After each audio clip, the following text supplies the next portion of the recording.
రంభ ఊర్వశి మేనకలైనా నీ అందము చూస్తే అసూయ పడతరే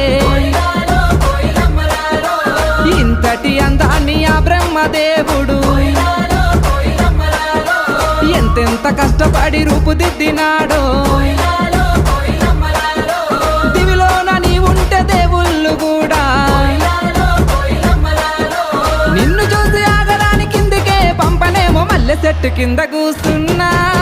మనసైనా ఓ ముద్దుకుమ్మా